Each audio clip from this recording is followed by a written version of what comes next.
तसल्ली से देखना ताकि आपको आसानी से समझ आ जाए। अच्छा बेटा, इसके लिए सबसे पहले तो आप एक छोटी सी बात ज़हन में रखो कि इसको हम कहते हैं पेयर बनाना, जोड़े बनाना। इसके अंदर हमने जोड़े बनाने हैं, पेयर बनाने हैं। अब इसका तरीकाकार क्या है, मैंने पहला क्वेश्चन आपके सामने लिखा है।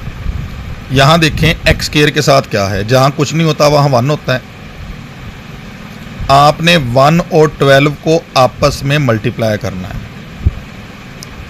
यहाँ देखिए बेटा, जब मैं 1 को मल्टीप्लाई कर रहा हूँ विद साइन, जो साइन है वो साइन भी ध्यान में रखना, मतलब इसके साथ 12 है। यहाँ 1 के साथ प्लस है, नहीं लिखा, इसके साथ माइनस है तो माइनस लिख दिया। इन दोनों को मल्टीप्लाई करेंगे तो आंसर क्या आ जाएगा, -12 आ जाएगा। अब उसके बाद आपने क्या करना है, 12 को अंदर रखना है और इसकी फैक्टराइजेशन करनी है। वो फैक्टर अब यहाँ अलामत नहीं लगानी, साथ साइन नहीं लगाना साथ में।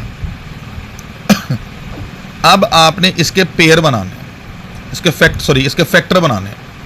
फैक्टर बनाने के लिए याद रखना, आप 2 को लोगे, 3 को लोगे, 5 को लोगे, 7 को लोगे, मतलब प्राइम नंबर्स लोगे। क्या लोगे बेटा, प्राइम नंबर्स लोगे। अब प्राइम नंबर पे इसको डिवाइड करो। जब डिवाइड करेंगे 2 पे डिवाइड किया, 2 6 जार कितना आ गया, 12। 2 6 जार कितना आ गया, 12। अब आपने 6 और 2 को, यहां देखो बेटा, 6 और 2 को आपस में प्लस करना है और आंसर देखना क्या आता है, 8। फिर आपने 6 में से 2 को माइनस करके देखना है, आंसर क्या आता है, 4। हमें क्या चाहिए, हमें यहां दरमियान में जो वैल्यू आ रही है वो चाहिए, मतलब यहां 1 आ रहा है, x के साथ कुछ भी नहीं है तो लिहाजा 1 है। हमें यहां पर 1 चाहिए, लिहाजा हम इसको और एक बार फिर इसको डिवाइड करेंगे। लो बेटा, एक बार फिर डिवाइड करो। जब डिवाइड करेंगे 2 3 जार कितना हो जाएगा, 6। अब बेटा आप इस 2 को 2 के साथ मल्टीप्लाई करो। जब आप इस 2 को 2 से मल्टीप्लाई करोगे तो आंसर क्या आएगा, 4। अब 4 में 3 को प्लस करो, आंसर आ गया 7। हमें क्या चाहिए, 1। 7 तो चाहिए नहीं, लिहाजा माइनस करके देखो।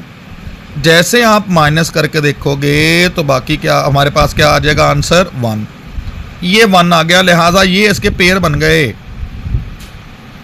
ये बेटे इसके पेयर बन गए। अब पेयर बना लो, कैसे लिखेंगे, एक्स स्क्वायर, एक्स स्क्वायर के बाद क्या लिखोगे, 4x, 4x के साथ क्या लिखोगे, -3x। देखें, एक 4 लिखा और एक 3 लिखा और एंड पे -12। तमाम बच्चों को समझ आ गई। एक बार फिर देख लो, डिवाइड किया, 2 6 12 हुआ, 6 और 2 को ऐड किया, 8 आया, माइनस किया, 4 आया। हमें 1 चाहिए, दरमियान वाली वैल्यू। फिर हम क्या करेंगे, दोबारा डिवाइड करेंगे, फिर इन दोनों को मल्टीप्लाई कर देंगे। मल्टीप्लाई करके 4 आ गया, 4 में 3 को ऐड करो, दरमियान वाली वैल्यू नहीं आती, माइनस करो, दरमियान वाली वैल्यू आ जाती है। तो फिर आपने क्या लिखा, पहले 4x लिखा, फिर आपने 3x लिख लिया।